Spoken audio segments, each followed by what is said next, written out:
Amém. Nós estamos iniciando hoje a nossa segunda aula, né, do estudo de número 16, titulado A Queda do Homem. Na semana passada, nós falamos um pouquinho sobre esse assunto que é tão importante, né, para o nosso conhecimento, né? Muitos cristãos ignoram os aspectos da queda, e por ignorar os aspectos da queda, ignoram suas consequências, e por ignorar suas consequências, acabam desconhecendo a sua própria natureza, né? A verdade é que nós somos uma raça caída, né, e como uma raça caída, nós sofremos ainda com os impactos da decisão que foi tomada no Éden, né? A gente vai falar um pouquinho sobre isso.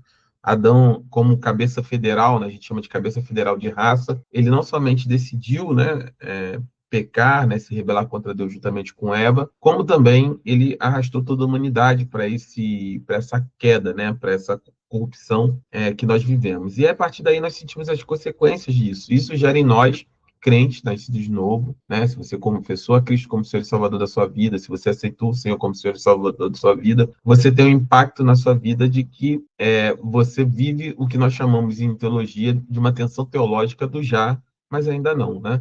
Já somos livres do poder do pecado, mas ainda estamos sob a influência, né, dele, né? Ainda temos que lutar contra a nossa carne. Já somos salvos em Cristo Jesus, mas esperamos pelo dia que ele vai completar a sua obra. Então já, mas ainda não.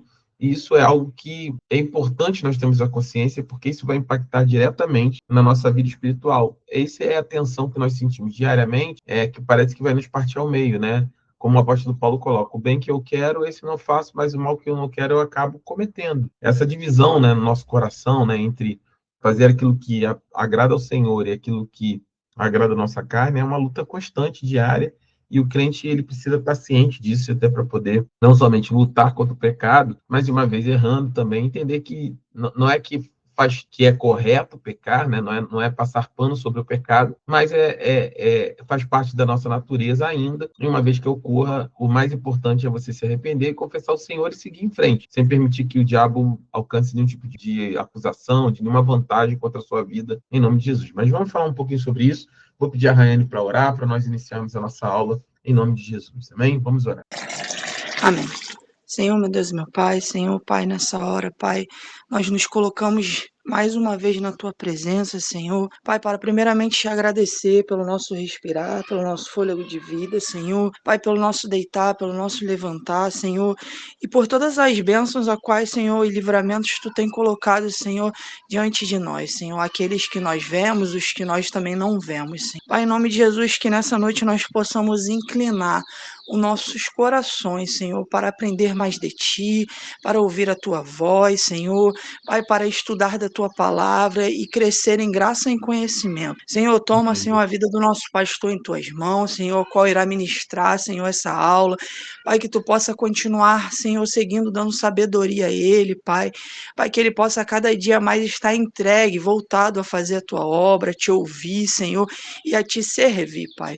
Assim eu te oro e já te agradeço, em nome de Jesus, amém. Amém, amém. Louvado seja o nome do Senhor. Então vamos lá para a continuidade da nossa aula. Deixa eu compartilhar com vocês aqui a tela do material. Acredito que vocês já estejam vendo agora a tela, né? Então, na semana passada, nós falamos sobre a primeira parte, né, sobre a aula sobre a queda, e nós vou voltar aqui onde nós paramos, né? E passar um pouquinho sobre aquilo que nós vimos, né? Então, nós falamos sobre a introdução à queda, o contexto, né, e o propósito. Nós vimos o vídeo intitulado Sacerdotes Reais, né, no Éden. E também nós vimos também um relato da queda, né? Principalmente o ponto principal na semana passada foi entendermos que se trata de um relato literal, né? A gente não fala um pouquinho sobre isso. Não é uma lenda, né? Alguns veem como um mito, como uma história.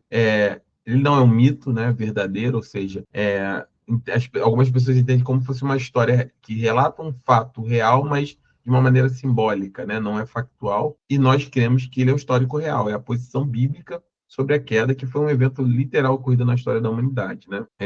E a palavra, durante todas as escrituras, né, inclusive no Novo Testamento, nós temos sempre essa afirmação sobre esses eventos. E aí nós falamos um pouquinho sobre a realidade da queda, né? Vimos o texto de Romanos 5, 12 a 21, né? Falando sobre essa diferença, né?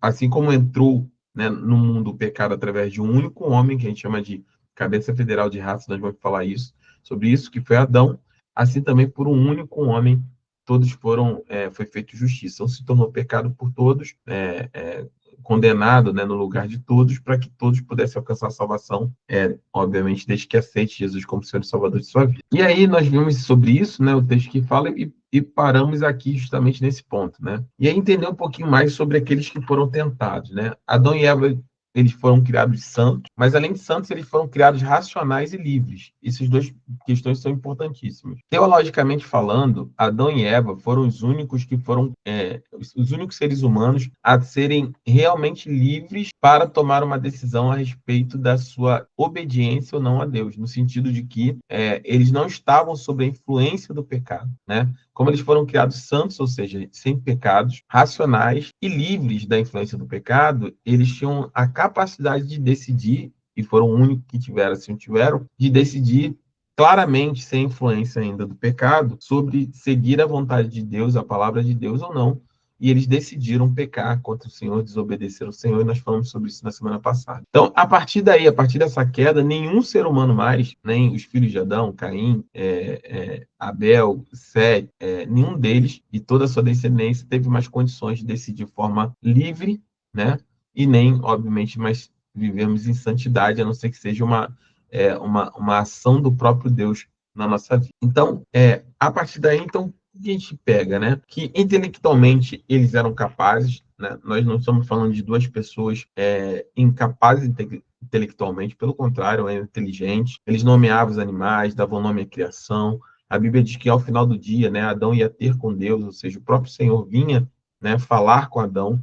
E essa santidade de Adão e Eva ela é comprovada justamente por esse ponto. Ninguém que não é santo, né? Ninguém que não, vou colocar melhor, alguém que tem pecado, que tem a natureza pecaminosa, jamais poderia estar na presença de Deus Todo-Poderoso, porque Deus é santo, né? Então, Deus na presença do Senhor somente a santidade. Então, nesse ponto, né, eles eram separados, eles ainda não estavam sob a influência do pecado. Eles eram moralmente puros, ou seja, eles eram sem pecados, mas com liberdade de escolher. E eles também eram responsáveis, né? Eles tinham domínio sobre a criação, né? O Senhor tinha entregado a eles para eles governarem sobre toda a criação. E nós vemos esse texto, né, encontramos isso no texto de Gênesis capítulo 1, 27 e 28, onde a palavra do Senhor diz assim, olha, criou Deus o homem à sua imagem. A imagem de Deus o criou. Homem e mulher os criou. Deus os abençoou e lhe disse, sejam férteis e multipliquem. Encham e subjuguem a terra. Dominem sobre os peixes do mar, sobre as aves do céu e sobre todo animal que rasteja pela terra. Então, o homem recebeu autoridade, aí quando eu falo homem, homem e mulher, né,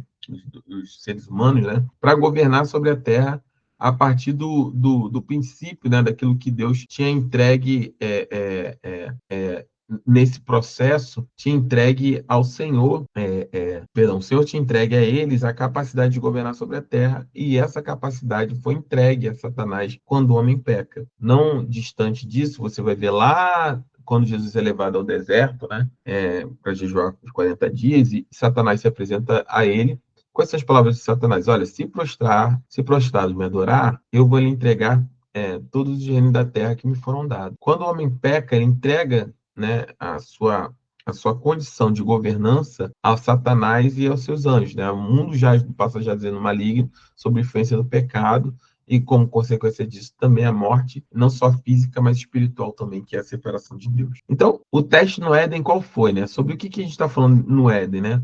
O que exatamente foi testado? O mandamento era claro, né? Obedecer a Deus de forma voluntária, ou seja, um homem precisava decidir se ele obedeceria a Deus ou não de forma voluntária. Ou seja, a única forma de que Deus poderia viver com essa criação, né?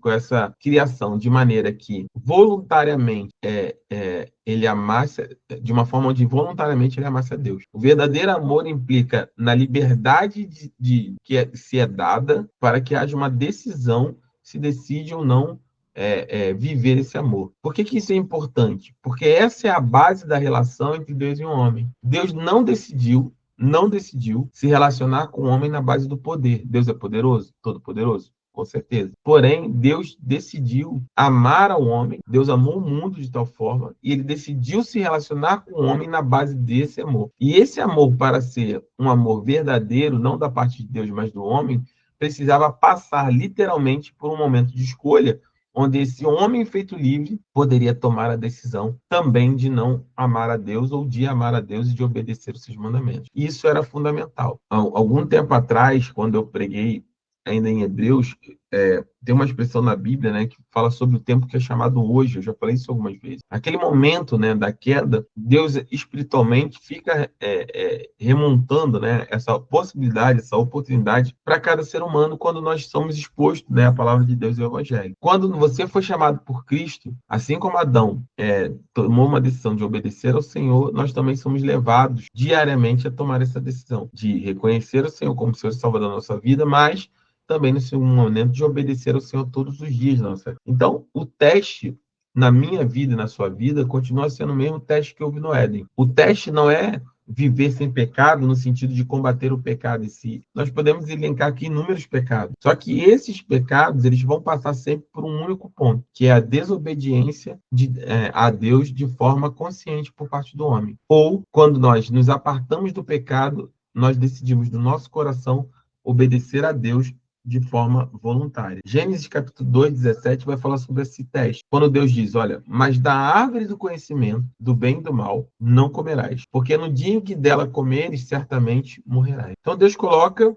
diante do homem uma escolha: obedecer ou não obedecer, comer ou não comer. Confiar que Deus sabe o que é melhor para ele e que sabe que se ele comer, certamente ele vai morrer, ou se ele não confia em Deus e paga para ver com uma decisão sobre sua própria vida. E hoje continua sendo a mesma escolha que eu e você, cada um de nós temos que tomar todos os dias. Confiamos no Senhor, obedecemos ao Senhor, vivemos de acordo com a palavra do Senhor, ou mais uma vez, como foi feito lá no início, decidimos confiar no nosso próprio entendimento, pagar para ver, satisfazendo o nosso desejo, a nossa vontade, acima da vontade do Senhor, e naturalmente nós acabamos colhendo, né, as consequências dessas decisões. Então, o teste revelaria uma coisa muito importante, né? A vontade, se o homem escolheria a vontade de Deus ou seu desejo próprio, porque a liberdade verdadeira é obedecer por amor e não por imposição. E aqui tem alguns desdobramentos que eu quero falar com vocês nessa noite. Isso faz a gente entender de maneira muito mais profunda o amor de Jesus na cruz do Calvário. Jesus, ele é Deus encarnado. Ele é o Senhor Todo-Poderoso. Você já parou para se perguntar, por exemplo, por que Jesus não desceu aqui na Terra? Podia ter nascido lá na manjedoura, etc. A mesma sequência da história. E aí, lá com 30 e poucos anos, né, de idade, por que ele não decidiu simplesmente chegar e falar, olha só, pessoal, deixa eu falar aqui, olha, eu sou o Senhor, eu sou o Deus encarnado, sou a face visível do Deus invisível, sou filho de Deus, o Pai me enviou, né, no poder do Espírito, e agora todo mundo aí se prostra e me adora e acabou a gracinha. A partir de agora eu não tenho esse negócio de pecar, de blasfemar contra mim, é do jeito que eu quero e acabou. Você já se pergunta, porque Jesus é todo poderoso, o Senhor Deus é todo poderoso. Deus poderia ter tomado essa decisão. Você já se perguntou por que Deus não fez isso? Vou abrir o microfone para vocês falarem, fiquem à vontade. Deus não fez isso por causa do livre-arbítrio, né? Me ouviu, pastor? Oi? Não. Deus não fez isso, um ponto foi por causa do livre-arbítrio. Exatamente, certo? sim. Mas o livre-arbítrio, né, do homem é o direito que Deus nos deu de escolha. Mas por que Deus nos deu esse direito de escolha? Assim, por que o Deus nos deu a capacidade de escolhermos? E por que Deus nos deu essa capacidade? Por que era importante que Deus nos desse essa condição de escolher? A gente ia acabar sendo igual um robô. Não? Tá dando eco, assim. Fala de novo, por favor. A Raiane está perto de... Gente, tá dando eco, não tá dando para entender nada, não. Pronto. Cessou. Acabei que eu nem ouvi o que o irmão Índio falou. É porque você está perto do André e está dando microfone. Né? Tem que baixar o volume do microfone. Deixa mutado aí. Vamos lá, de novo, irmão Índio, por favor. Picotou na hora que você falou. Eu falei senão nós seríamos igual a robô. Nós não teríamos o livre-arbítrio se Deus decide por nós. Né? Nós que somos a criatura, nós teríamos que ter o direito de o direito de escolher, né? O bem ou o mal. E Exatamente. se ele coloca isso na gente, e se ele coloca que a gente decida só o bem, a gente não seria livre-arbítrio e também a gente seria igual um robô. Exatamente. E mais do que isso, né? Deus se relacionaria com uma criatura, né, que não o ama necessariamente de verdade, né? Ele só pode viver como Exatamente. humano, né? Então, para que Exatamente. Deus se relacionasse na base do amor, né, com o objeto do seu amor, foi o homem, né, que foi o que Deus criou, sua imagem e semelhança, era necessário que esse amor passasse pelo teste da escolha. O Sim. homem poder escolher, né, se estaria ou não com Deus. E ainda hoje, isso tem um desdobramento grande na cruz do Calvário, porque ainda hoje Jesus nos dá essa oportunidade.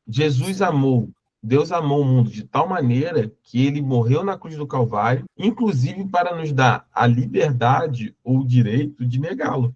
Diz assim, olha, eu Isso. entendo o que é a cruz, eu entendo isso tudo, mas eu não quero viver para Deus, eu não quero viver esse amor, eu não quero aceitar a cruz do Calvário, eu não acredito em Jesus, não acredito no Senhor, não acredito e não quero.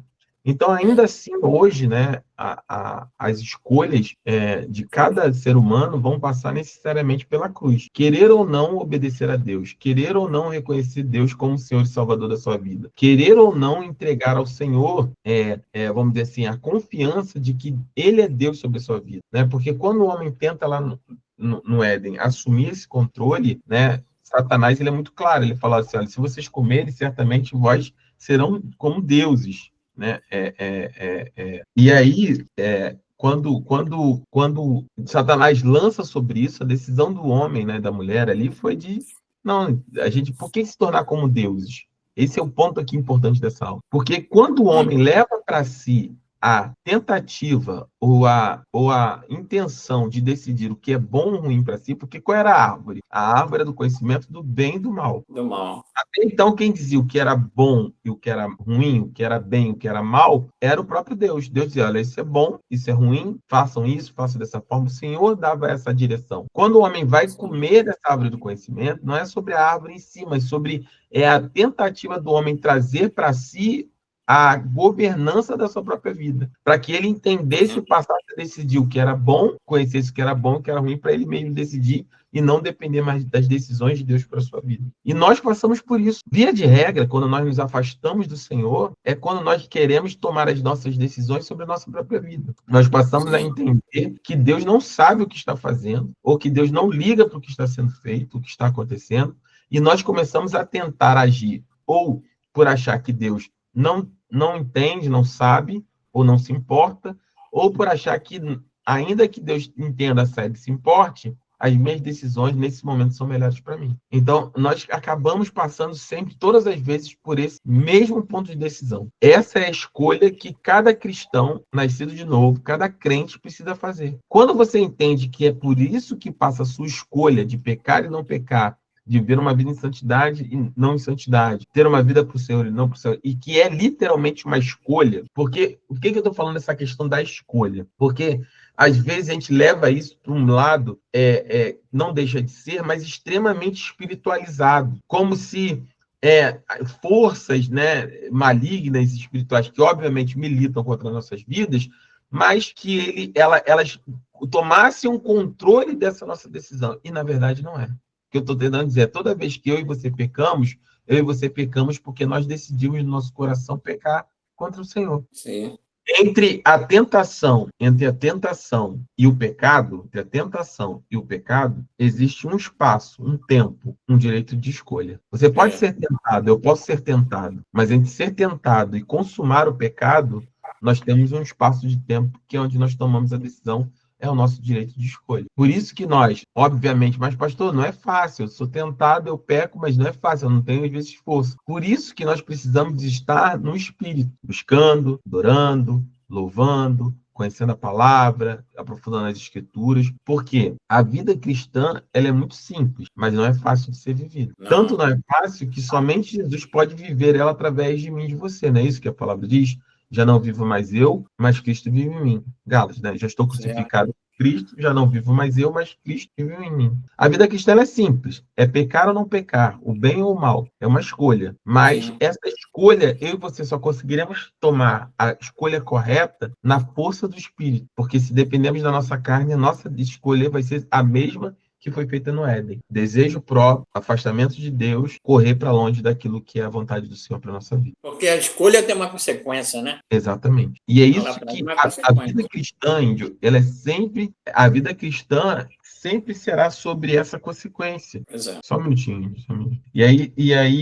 Deixa eu só um minutinho aqui, só um minutinho. Perdão, Índio, desculpa, tá? Estou ajudando minha filha aqui com uma questão. Então, é justamente esse é o ponto, onde nós vamos ter essa consciência de que essa escolha ela precisa ser tomada todos os dias. Exato. Uma escolha por aquilo que é a vontade do Senhor tem consequências. Estarmos alinhados com o plano de Deus para a nossa vida. Uma escolha que nos afasta do Senhor também tem consequências. Vamos afastar do plano de Deus para a nossa vida e vamos colher o fruto daquilo que nós decidimos para a nossa vida. Então, esse ponto, né, ele é o ponto fundamental da vida cristã. E onde é que entra o agente disso, né? O tentador, né? Você tem o pecado e você tem o agente, né? O tentador que nos leva a sermos tentados sobre isso. E a Bíblia vai revelar, né, que esse tentador, Satanás usa a serpente, né? Uma criatura familiar para enganar o homem, ou seja, a serpente ela estava ali no Éden, né? O homem conhecia aquele animal, e aí ele usa, né, desse animal, né, se apodera dele ali para tomar fazer esse cenário, né, para enganar o homem. João 8,44 vai falar: olha, vocês pertencem ao pai de vocês, o diabo, né, Jesus falando, né, vocês pertencem ao pai de vocês, o diabo, e querem realizar o desejo dele. Ele foi assassino desde o princípio e não se apega à verdade, pois não há verdade nele. Quando mente, o faz com naturalidade, pois é um mentiroso e o pai da mentira. Jesus estava falando isso para os fariseus hipócritas, né? Estavam questionando ele. Ele fala: olha, o pai de vocês é o diabo e querem realizar o desejo dele. Ele foi assassino desde o princípio, não se apega à verdade, pois não há verdade nele. Quando mente, o faz com naturalidade, pois é um mentiroso, o pai da mentira. Por isso que também na vida cristã, a verdade ela é algo tão importante na nossa vida, né? Um crente que mente, um crente que tem na prática da mentira o seu modo de vida, né?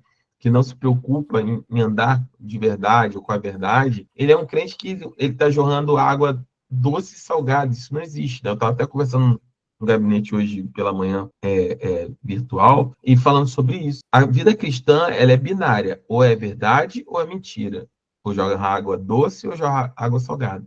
Não existe meio termo, né? Se você é um cristão que você vive na mentira, você fatalmente não é um cristão. Por quê? O cristão ele precisa andar na verdade. Doa o que doer, aconteça o que acontecer, ele precisa andar na verdade. E a partir daí, ele constrói uma vida de relacionamento com Deus. Então, eu sempre trato sobre isso, né, no sentido de que o Senhor, muitas das vezes nós nos enganamos achando que o Senhor cobra de nós perfeição. Não, eu não consigo. Não, Deus nunca esperou de nós perfeição, até porque Ele sabe da nossa natureza ainda caída. Mas Ele espera de nós, o que Ele espera de nós? Ele espera de nós honestidade. Deus não espera que você seja perfeito, Deus espera que você seja honesto. Exato. Fale com o seu coração, o que você está sentindo, suas dificuldades. Fala: meu Deus, eu tenho dificuldade nessa área, nessa situação, dessa forma.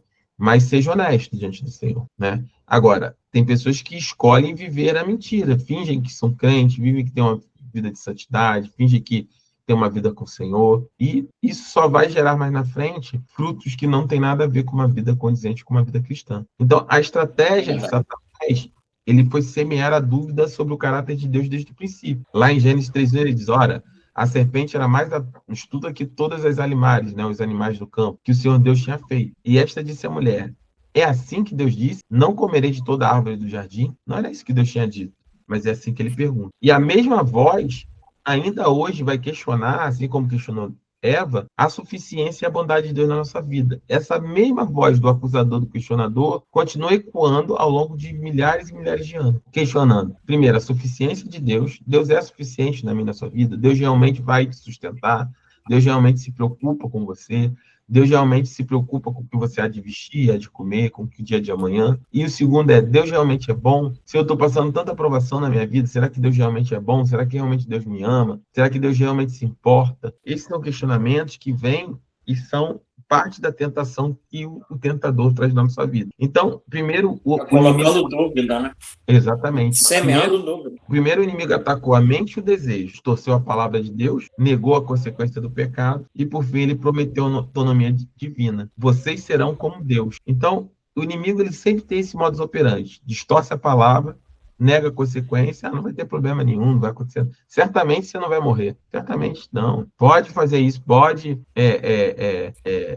ficar de conversa, um homem casado ficar de conversa com essa mulher solteira, que certamente você não vai cair. Pode ficar, fazer esse negócio escondidinho, que certamente ninguém vai descobrir que você está ganhando propina. Vai fazendo. Nega as consequências do pecado, e se alguém descobrir, não vai dar nada. E promete autonomia, que é você serão como Deus, que é o quê? Você ter o controle total sobre a sua vida e sobre como você tem vivido. Então, a palavra em Gênesis 3 diz o seguinte: quando a mulher viu que a árvore era boa para se comer, tomou e comeu do fruto e comeu. É Gênesis 3:6, né? Eu botei a versão revista atualizada, que eu gosto dessa versão para esse texto. E vendo a mulher que a árvore é boa para se comer e agradável aos olhos, a árvore desejável para dar entendimento, tomou o seu fruto e comeu, e deu também ao seu marido, e ele comeu com ela. A tentação, ela sempre vai ser eficaz na minha e na sua vida, primeiro, né? Quando ela aparece. E aí, qual é o processo do pecado? Primeiro, a dúvida.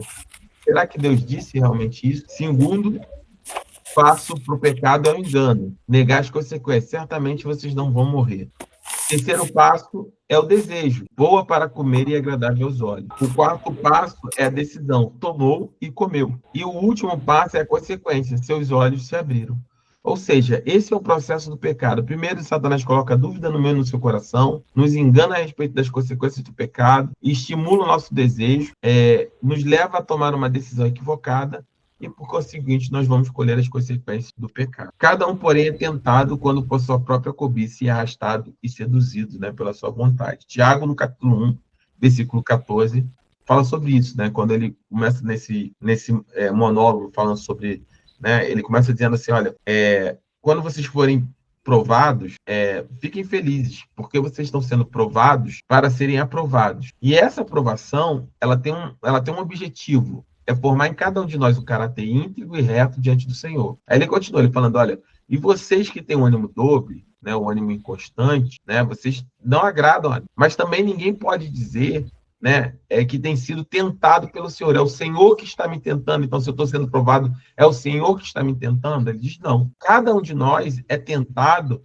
pela nossa própria cobiça, ou seja, os nossos próprios desejos, e é arrastado e seduzido por ela. Cada um de nós temos áreas na nossa vida que a nossa cobiça, né, o nosso desejo, a nossa vontade, né, ela nos arrasta e nos seduz para aquelas decisões equivocadas que nós tomamos. Então, nós precisamos ter essa consciência de que, e por isso que nós precisamos na igreja, o conhecimento da palavra. Sempre que desconhecemos a palavra de Deus, a primeira questão é a dúvida. Será que realmente Deus disse isso? Ah, não é bem assim, sabe? Não. A gente pode, né, contar uma mentirinha aqui, a gente pode, né, ser grosseiro com o irmão ali, né, a gente pode não vigiar no nosso casamento, a gente pode, não tem problema nenhum, né? E aí vem engano, não vai acontecer nada, depois as coisas corrigem. É assim mesmo, né? De dar um exemplo assim de casal. O casal briga quase todo dia sim, dia também. Não é assim mesmo, todo casal é assim. Não, não é assim, né? Não deveria ser assim. Um casal cristão, por exemplo, não deveria ser assim. Por quê? A palavra de Deus diz que nós devemos dar fruto do Espírito. Paz, longanimidade, benignidade, bom ânimo, etc. Então, nós precisamos ter esse fruto. Um casal cristão precisa ter esse fruto do Espírito. Não significa que vocês vão viver, né? Não vão haver conflitos, não vão haver situações de desgaste, isso é normal. Isso é normal. Agora, todos os dias, sempre, o tempo todo, não ter paz no seu lar, não ter paz no seu relacionamento, não ter paz na sua vida, isso não vem do Senhor. E isso vem do engano. Não, pode continuar assim que isso é normal. E aí, daqui a pouco, vem outros desejos. Estou dando exemplo de casal, por exemplo. O desejo de outra mulher, de outro homem, o desejo de separar, o desejo de fazer aquilo que não faz parte daquilo que o Senhor sonhou para a família. Né? E aí, uma vez tomada a decisão, naturalmente, as consequências de elas virão a revolta. Então, quais foram as consequências imediatas? Né? Primeiro, a culpa. Então, os olhos de ambos se abriram e perceberam que estavam nus e cozeram, né? Costuraram folhas de figueira e fizeram cintos para si. Segundo ponto, foi a vergonha, né? Porque eles tentaram se cobrir, né? Tentaram cobrir que estavam nus. E terceiro, veio o medo. E eles ouviram o som do Senhor Deus, que andava no jardim na viração do dia, e se esconderam da presença do Senhor Deus entre as árvores do jardim. Então, o pecado na minha e na sua vida sempre vai produzir separação, inquietação e fuga. Eu até brinquei de domingo, né, na igreja, brincando com as irmãs sobre da pastora Tânia, mas tem outros, né, outros irmãos profetas na igreja, outras pessoas, né, que têm um dom na igreja. Mas a gente, quando está no erro, né, a gente acaba sempre, né, já não quer ir naquele círculo de oração, já passa longe das irmãzinhas, né, que são usadas pelo Senhor, já começa a diminuir.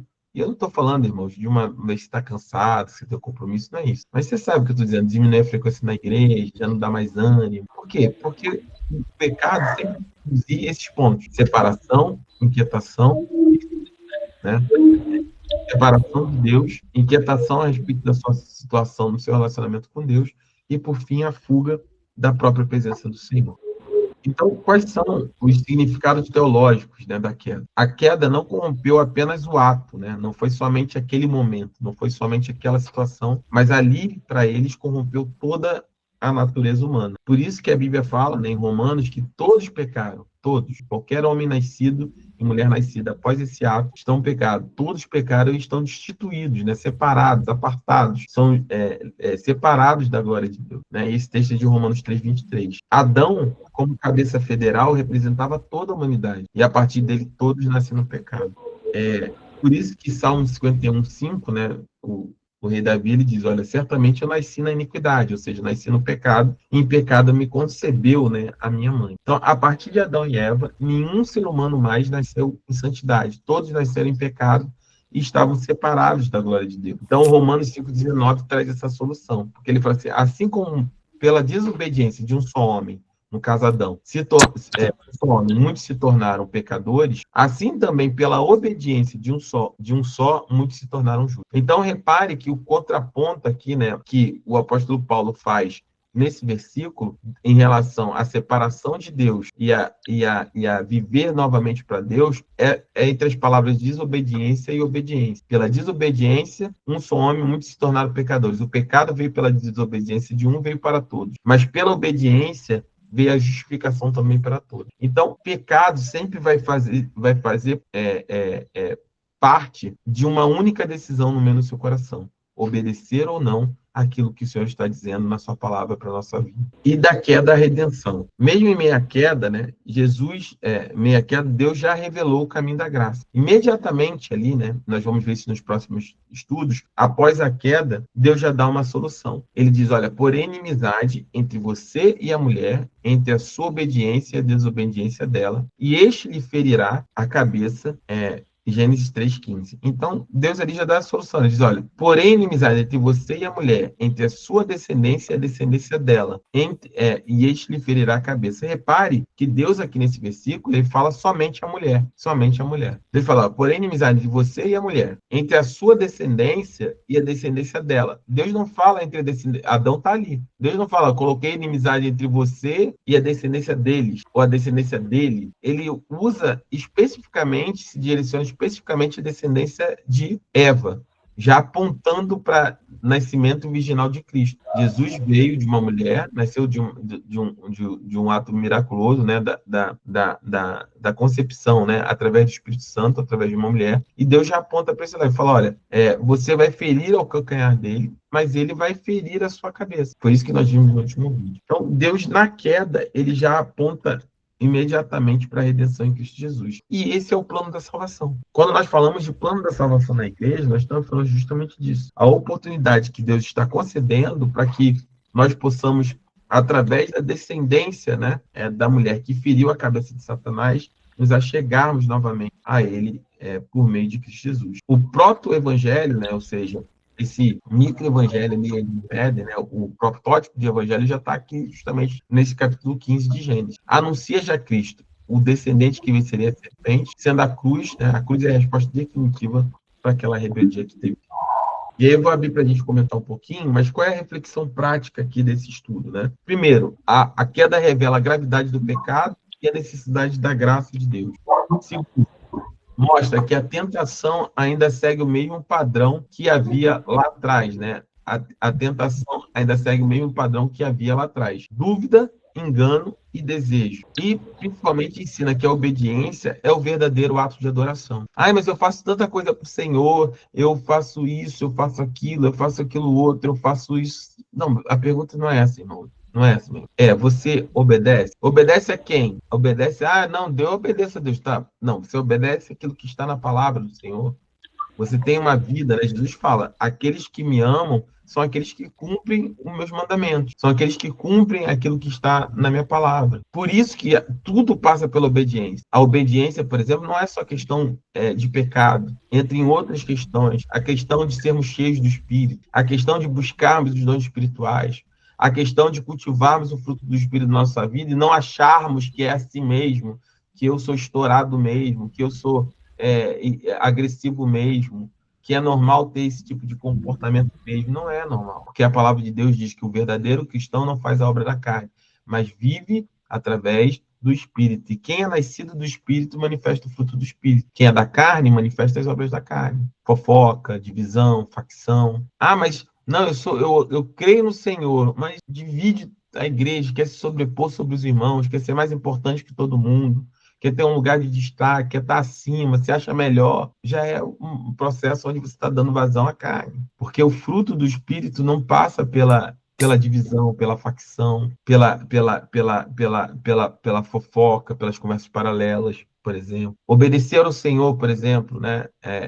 Nós adorarmos ao Senhor, por exemplo, com os nossos dízimos. Eu sempre falo isso na igreja. Se me perguntar, dízimo é obrigatório? Eu vou dizer sim e não. Não, no sentido que se você acha que é uma obrigação, você só faria se Deus dissesse, não, você é obrigado a dar o dízimo. Então, não precisa fazer. Mas, se você entende que Deus, ele te dá, que Deus, ele te sustenta, e que você dar o dízimo ao Senhor é um ato de obediência, de adoração ao Senhor, sim. Por quê? Porque é prática, é nós praticarmos. Jesus fala sobre isso. Olha, não faça como os fariseus, né? Que ficam ali se cartando porque se achando melhores do que os irmãos, porque davam dízimo até da hortelã e do cominho. Ele fala, não deixe de fazer uma coisa nem a outra. Não se ensoberbeça no seu coração, porque vocês fazem aquilo que deveriam, mas você também não deixe de fazer aquilo que a palavra estabelece, por exemplo, em relação a dízimos e ofertas. Então, nós precisamos constantemente estar vendo o nosso coração. Será que eu estou andando realmente em fidelidade ao Senhor? Será que eu estou caminhando realmente de maneira fiel ao Senhor? Será que no meu coração eu não me acho, né, não estou me achando melhor que meu irmão, não estou agindo de maneira inconsequente na minha família, né? Estou dando um bom testemunho na minha casa, no meu trabalho? Será que as conversas que eu estou tendo no meu trabalho condizem com aquilo que é a verdade do Evangelho? Comentar da menininha que passa, da fulaninha de tal, da piadinha de baixo nível. É isso que é o Evangelho? Porque isso, mas isso é um pecado. Não, não é pecado. Não é o pecado, não é sobre esse pecado, mas é sobre a nossa capacidade de obedecer. Quando nós nos consagramos ao Senhor, quando nós estudamos a palavra, lembra sobre isso? Todo mundo quer estar lá encaixado em Josué 1:9. Seja forte, seja corajoso. Ai, meu Deus, você é forte e corajoso. Mas a promessa para Josué, o ânimo para Josué, a ordem para Josué, vem acompanhado de um outro ponto. Ele fala, Josué, seja forte, seja corajoso. E medite nas palavras desse livro de dia e de noite. Não se aparta dele. Então, nós precisamos ter nosso coração dedicado à palavra do Senhor, ao conhecimento, à oração, a uma vida piedosa, à busca dos dons espirituais, ao cultivo do fruto do Espírito, a ser obediente nos dízimos. Tudo isso faz parte de uma vida com o Senhor. E tudo isso ensina que essa obediência é o verdadeiro ato de adoração. Não é somente no horário de culto, de 7 às 10, às 9 da noite, que nós adoramos ao Senhor. A adoração verdadeira vem daquilo que Jesus falou. Olha, o Pai procura adoradores que o adorem em espírito e em verdade. Verdade. Em todos os aspectos da minha e da sua vida. Então, por isso que em 1 Coríntios 15:22 diz, pois assim como Adão todos morrem, assim também em Cristo todos serão vivificados. E eu termino aqui deixando essas perguntas, né, de reflexão. Em que áreas, né, eu tenho acreditado nas distorções do inimigo, né? Em que áreas Satanás está tratando na sua vida, né, ou na minha vida? Não, é esse mesmo. Não tem nada demais, né? Essa conversa no trabalho, essa piadinha pesada, com palavrão. Tem nada mais eu xingar, eu não dar um testemunho no meu trabalho. não tem nada demais eu agir assim dentro da minha casa, com meu marido, com meus filhos. Porque assim, o diabo ele vai distorcendo. Todo mundo é assim, no casamento todo mundo briga, o dia inteiro, toda hora, vive igual cão e gato. Onde é que Satanás tem nos enganado? Não, Deus sabe do meu coração, porque eu não sou fiel no dízimo, Deus conhece. Não, Deus conhece, claro que ele conhece. Por isso que ele estabeleceu para nós a ordenança do dízimo, porque ele conhece nosso coração. Se ele não tivesse estabelecido, fatalmente nós não contribuiríamos com o reino. Então, assim, nós precisamos passar o nosso coração a limpo todo. E isso não é uma coisa que se é feita uma vez só, isso constantemente precisa ser feito, né? Então, nós temos tratado o pecado como algo leve ou algo mortal, né? E, por fim, a minha obediência ela é fruto de medo ou de amor por Deus? O medo é de Deus pesar a mão, como a gente usava antigamente, né, na Assembleia, ou porque você realmente ama Deus e quer cumprir aquilo que Deus tem para sua vida? Fica aqui na aula de hoje, né, essa reflexão, para que nós possamos estar atentos, né, sobre aquilo que fez o homem cair lá no Éden, é a mesma coisa que nos faz ainda cair nos dias de hoje. Todos nós somos tentados, todos nós temos dificuldades, todos nós passamos por esse processo, e todos nós precisamos tomar uma decisão diariamente, obedecer ou não obedecer. Se decidimos obedecer, também fatalmente teremos uma vida de santidade, que agrada ao Senhor diante dos olhos dele. E Amém? quanto às consequências, né, pastor? Oi, tá ouvindo? Tô ouvindo. Isso me fez lembrar de quando as crianças, né, eram pequenas. Minhas crianças de 37 hoje e o Gabriel se tivesse aqui 33. Eu costumava dizer isso para eles, falar isso com eles, quando eles falavam, quando eu chamava a atenção de alguma coisa, ou eu orientava, mas isso é pecado, e se eu fizer isso, Deus não vai me perdoar? Deus não é perdoador? Deus não perdoa? Deus não perdoa. Aí o Gabriel sempre falava, e o Davi? Tantas coisas fez. Então eu sempre falava para eles o seguinte: a nossa vida, a nossa caminhada, ela é feita de escolhas. E essas escolhas é o que vai se definir no futuro. E eu sempre coloquei, eu sou hoje, olha para a mamãe. O que vocês veem hoje é fruto das escolhas que eu fiz. As escolhas que eu fiz me tornou essa pessoa hoje aqui. E as escolhas que vocês vão fazer também vai definir você. Agora, quanto ao pecado, Deus perdoa. Mas todo pecado tem a consequência, todo ele. Então, você vai colher na frente, né? A gente sempre colhe. Isso é o quê? É Deus culpando, é Deus machucando por você ter feito algo, né, que não agradou ele, não. É a consequência da escolha que você fez. Você é perdoado, mas a consequência vem. De alguma forma vem. Seja da sua vida familiar, ou no seu trabalho, ou em qualquer área da sua vida. Então, eu sempre falava isso para eles, né? E eles, quando cresceram, né? E sempre falava, mãe, você sempre falou isso, né? Que as nossas escolhas, né? Nossa vida é feita de escolhas, né? E que cada uma delas tem sua consequência para o bem ou para o mal, né? As suas escolhas podem te levar a algo bom, como também pode te trazer algumas consequências que não são tão agradáveis à sua vida, mas não porque Deus quis que isso acontecesse, foi você que escolheu, é o livre-arbítrio, né? Então, me fez lembrar disso, essa coisa de eu orientá-los assim. Exatamente. E essas escolhas passam muito por aquilo que a gente está falando na lição, né? Elas não podem ser fruto de uma barganha, né? Ela tem que ser uma decisão do seu coração. O que eu vou ganhar com essa escolha? Não, obedecer só, né? Porque Deus tem sempre algo mais para nós, né? O que mais me chama a atenção nessa passagem de Gênesis é que não existia somente uma árvore, né, no centro do jardim, né? Existiam duas, né? Existia a árvore do conhecimento do bem e do mal, que eles foram advertidos por Deus para não comerem, mas também existia a árvore da vida, né? A árvore da vida, exatamente. Eles ter escolhido a árvore da vida, né? Deus não proibiu eles de comerem, né? Deus expulsa eles do Éden, porque ele disse, olha, vamos colocar eles para fora antes que eles comam da árvore da vida, né? E aí Deus coloca eles para fora. Então, afasta da presença do Senhor. O que eu estou dizendo o homem teve a opção de comer da árvore da vida, né? Mas ele preferiu comer da árvore do conhecimento para ser Deus sobre sua própria vida. Então, nunca é sobre a obediência, não pode ser sobre o que você vai ganhar. Não, mas é sobre só obedecer. Simples assim. Né? É mais ou menos igual você está dizendo de mãe, né? É igual criança, né? Quando a mãe e o pai dão uma ordem, a criança fala, mas por quê? Aí a mãe fala, não tem por quê. Porque é o que eu quero, né? Não tem Não precisa te explicar o porquê, né? Você confia na sua mãe, no seu pai, e é isso, é a minha decisão e acabou. Então, a gente não tem muito porquê, precisa obedecer, porque Deus estabeleceu. A minha mãe falava, pastor, que obedecer é melhor que sacrificar. Exatamente. Ela falava sempre, obedecer é melhor que sacrificar. Que é a passagem de Samuel, né? Com Saul, né?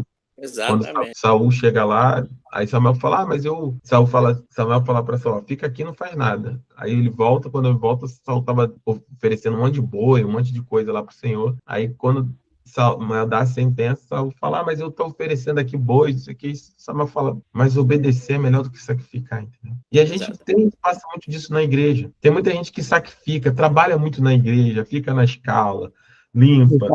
Tem muita gente que considera uma vida com o Senhor uma vida de serviço. Tem gente que serve muito, aí fala assim, por exemplo, para nós pastores é até uma situação bastante complicada às vezes. Tem irmãos que, não estou falando, mais uma vez, tá, irmãos? Eu sempre falo assim nas pregações, ao longo de 25 anos a gente vê várias vezes várias coisas acontecendo. E tem gente que, assim, acompanhei ao longo da minha vida inteira, pessoas que serviam, e aí na hora de por exemplo, ao ministério, a liderança, um cargo, aí iam outras pessoas. E a pessoa não entende, porque ela tá servindo, ela acha que é Marta e Maria, sabe? A pessoa está muito focada em servir, em sacrificar, e se sacrifica realmente, e dá, e se doa muito, mas se não tem a obediência, se não tem vamos dizer assim, a convicção naquilo que Deus fala, uma coisa não vai se sobrepor à outra, né? Não tem como. Eu sempre dou esse exemplo, né? Não tem como dar um exemplo aqui. Você querer ir ao ministério pastoral, por exemplo, de uma igreja, né? Se você é infiel nos seus dízimos, entende? Se você leva uma vida que você compromete a sua família. Você tem que ter uma sequência, porque você precisa. Imagina você estar no altar, né? Você está em algum lugar e você está vivendo uma coisa que você não. Falando de uma coisa que você não vive, né? Você precisa. Tem que ser sempre obediente, né? São coisas inegociáveis. Existem coisas que são inegociáveis na vida cristã, né? E que hoje as pessoas não se atentam para isso, né? Tem coisas que não tem como entrar dentro da igreja. Tem coisas que não tem como fazer parte da vida de um cristão. Então, são inegociáveis, né? E hoje está difícil. Essa coisa está bem difícil de se viver. Sim. E a gente precisa. Porque o que acontece? Acho que é importante a gente falar. Muitas igrejas, não estou falando, mais uma vez, muitas igrejas são uma bênção. Assembleias, batistas, congregacionais, metodistas, igrejas de ministérios independentes. Não está falando aqui que só uma igreja, certo? Não. Mas a verdade é que a grande maioria, eu estava até conversando com o Marcão de Mari tempo atrás, 2 semanas atrás, sobre isso. Qual é o problema? Quando você estabelece, por exemplo, se eu sou um líder, onde eu implanto uma política na igreja, porque eu quero eu quero usufruir do serviço dos irmãos, né? Então eu sou um líder, assim, eu sou um pastor que eu acho que eu tenho que ser servido porque eu sou pastor. Então o que eu vou incentivar na igreja? O serviço, certo? Então o irmão que fica lá, e tem o churrasco dos homens, aí faz a mesa especial do pastor, a picanha, né, especial do pastor, né? Tem isso, né? A mesa. Tem muita igreja, sim. Tem muita igreja. E aí, o que isso acontece? Isso vai gerando nas pessoas também, a pessoa olha para assim, não, eu quero estar lá, eu quero sentar nessa mesa um dia. Então, eu quero ser... E isso vai gerando nas pessoas um relacionamento com Deus na base do serviço, onde você não tem necessariamente uma mudança de vida, mas a pessoa que... Aí, muita gente você vai encontrar frustrada que fala assim, nossa, eu me dediquei tanto, eu chegava às 7 horas da manhã, eu limpava a igreja, eu abria a igreja, eu fechava a igreja, eu fazia isso, fazia aquilo outro, e depois o pastor foi e botou outra pessoa, ou levantou... Porque quando você baseia a sua vida espiritual no serviço, e tem uma igreja baseada no serviço, isso não condiz com aquilo que é o reino. O serviço ele é consequência de uma vida com Deus. Eu sempre falo isso. Eu sirvo ao Senhor, não porque eu sou pastor, mas eu acredito que eu sou pastor porque eu sirvo ao Senhor, eu sempre servi ao Senhor.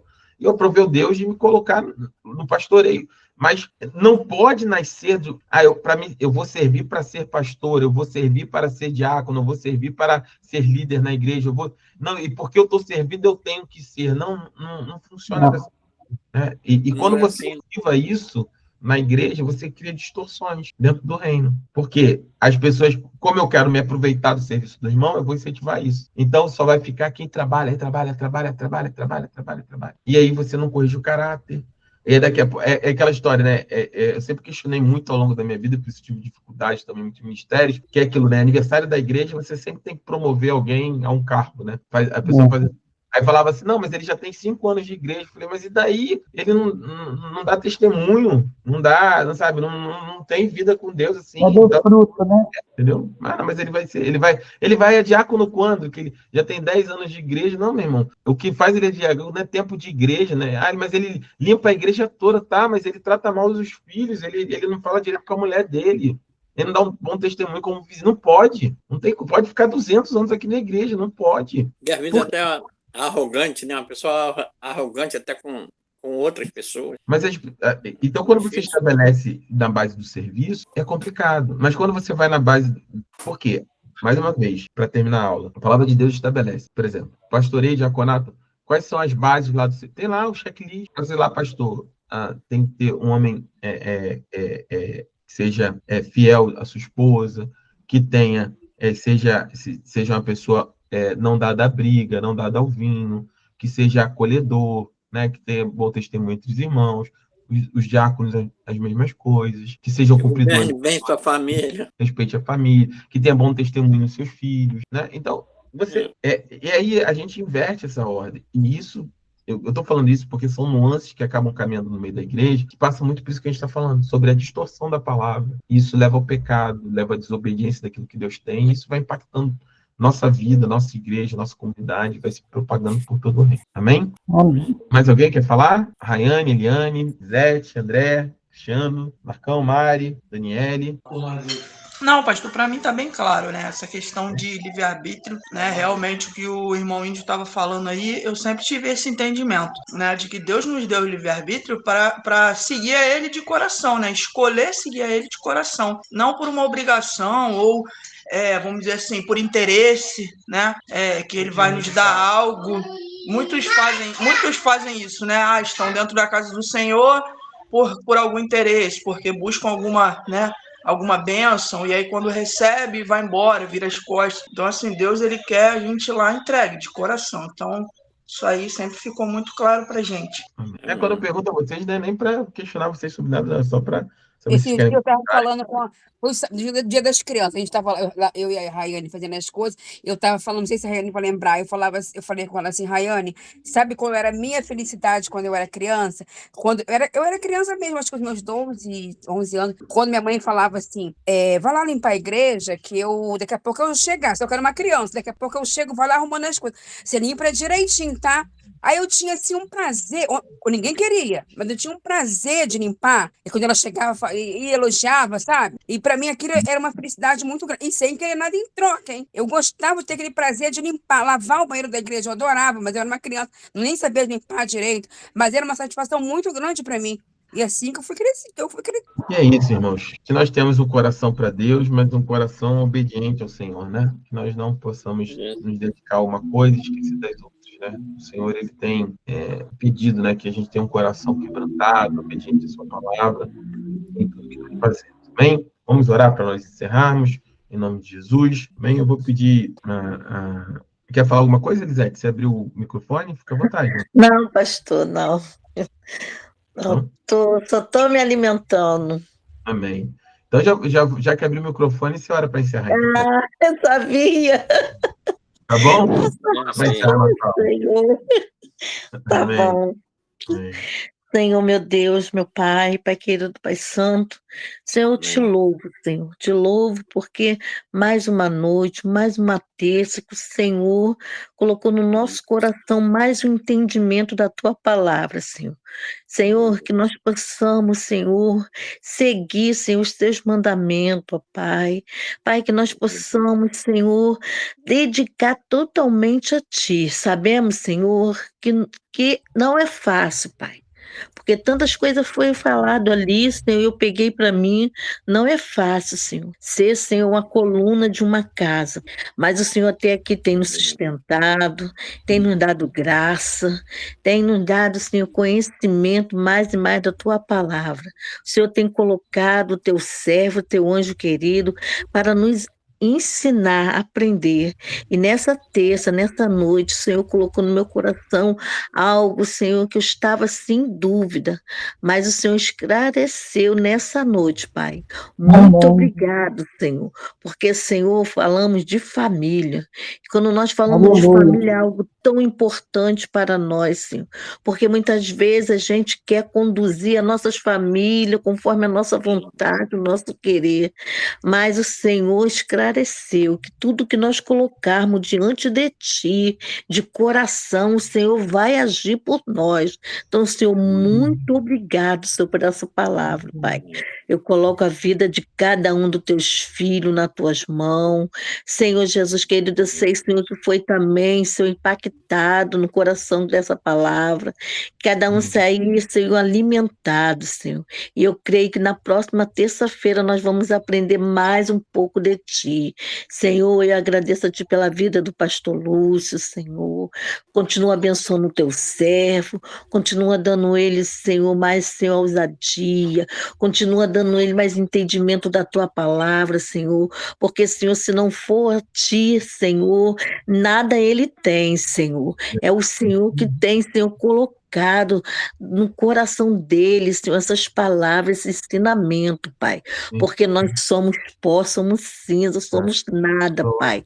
Se o Senhor nos colocarmos, Senhor, no colocar na vida do Teu filho, Senhor, eu creio, Senhor, que ele nada tem, Senhor, para nós, Senhor, mas é o Teu Espírito Santo, Senhor, que conduz, Senhor, a mente dele, Senhor, os lábios dele. Obrigado, Senhor, por tudo, Pai. Dá-lhe uma noite de paz, tranquila, Senhor. Senhor, se for da Tua vontade, revela para nós, Senhor, nessa noite, no sonho, Senhor. Fala conosco, Pai. Em nome de Jesus. Amém. Amém. Amém. Amém, meus irmãos. Amém, tá? Deus abençoe vocês. Boa noite a todos. Fiquem na paz de Deus. Busquem. Amanhã tem uma palavra poderosa. Terminamos a série Coragem, mas amanhã você já colocou a palavra, tá forte no meu coração. Tá? Deus abençoe vocês. Amém. Fiquem na paz. Paz. Amém.